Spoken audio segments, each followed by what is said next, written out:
Managing allergies is more than just dealing with physical symptoms. It can also take a toll on a child's emotional and psychological well-being. To help us understand this complex relationship and to provide practical strategies for coping, we're joined again by Professor Claudia Gray. Welcome back, Prof. Thank you.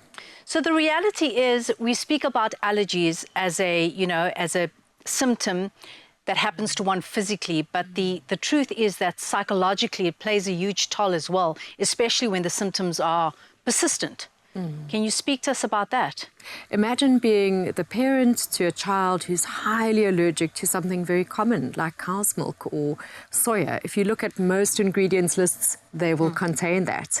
So you're constantly on edge. You're sort of the keeper of this child, and you have to watch their every move until the child is old enough to speak for themselves. So that's stressful. It's anxiety-provoking, and often parents tend to be overprotective. The children, sometimes the stress can relay to them as well. Very often they become picky eaters because so often the parents say, oh, don't eat that, don't eat that. So they can have food fads, they can become very picky, it can become very unsociable, their eating habits, because they're scared to go to restaurants, they're scared to share in communal meals. So actually it's a very stressful and anxiety-provoking situation if not handled correctly. My sister developed a seafood allergy at the age of 50, and that was quite depressing for her because she loved seafood and now can no longer eat seafood. So you're so right about saying that this can be really, it can make one's mood feel really low or not want to socialize. And impact going out to, the very essence of socializing is often food. And that becomes so very, very tricky when you have multiple allergies. The one thing that the viewers need to know is that please do respect that. Absolutely. The allergy sufferers can't help it. Absolutely. And if they're teased or bullied, I think it's absolute cruelty. As the kids get older, they can stand up for themselves. We often see our little allergy sufferers already at the age of 4 and 5 being real little warriors and saying, does it have nuts in it? Does it have gluten? So they become clever and wise very, very early on. But it's very important for the patient and for the family to be aware of some of the snag foods. So when they're diagnosed and you say, okay, you're allergic to this, first of all, make sure you go to a really good specialist who can tell you exactly what you're allergic to, because often some allergies are related to others, such as peanuts to tree nuts or sesame or egg. So make sure you know exactly what you're allergic to. And then the snag foods. Cashew nuts are often in pesto, for example, because they're jolly much cheaper than pine nuts. Egg is contained in those little sweets called fizzes. So you really need to know the snag lists and be absolutely informed in order to also deal with your anxiety better. And of course, you also need to be informed about emergency treatments. And talking about emergency treatments, Prof, what is one having one's emergency kit when it comes to allergies? So once again, it depends on the type of allergy. If you're talking about food allergies, so you will have an idea of what your previous reactions were like.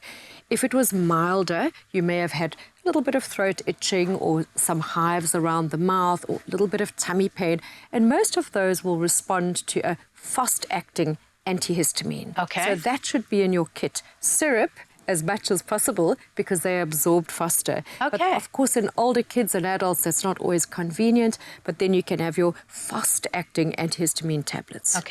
If you've had more severe reactions involving your respiratory tree, so difficulty breathing in or wheezing when you breathe out, or any collapse or exhaustion, signs of a lowered blood pressure, that's a life-threatening reaction. Or if you're in a particular category which puts you at more risk, such as asthmatics or adolescents, which are very high-risk-taking stage of life, they should have a form of adrenaline that's easy to give. So we call it, for the lay person, we use the adrenaline auto-injector, which is a form of adrenaline that's been designed to be super simple to use. I actually brought an adrenaline auto-injector along just to show adrenaline auto-injector. So the auto-injector means it's easy to inject. It's got an automatic sort of strategy to it. This is what it looks like, just to take the angst out of the situation for the viewers as well.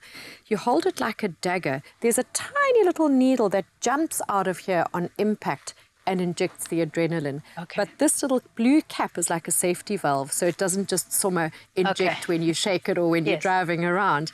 Okay. Once you've got it nice and securely, find your spot halfway between your knee and your hip, and this big thigh muscle. That's where you're going to go, in the front or slightly to the side. Take your safety cap off, have it ready here, give a little injection until it goes click. I will have you know that this is an empty pen. Okay, it's a training pen, so I'm not suddenly going to jump off your couch. So as simple as that, and then go to the nearest hospital. So blue to the sky, safety cap off, find your spot, little injection until it goes click, and you're done. Hold it for a few seconds to let it all run in.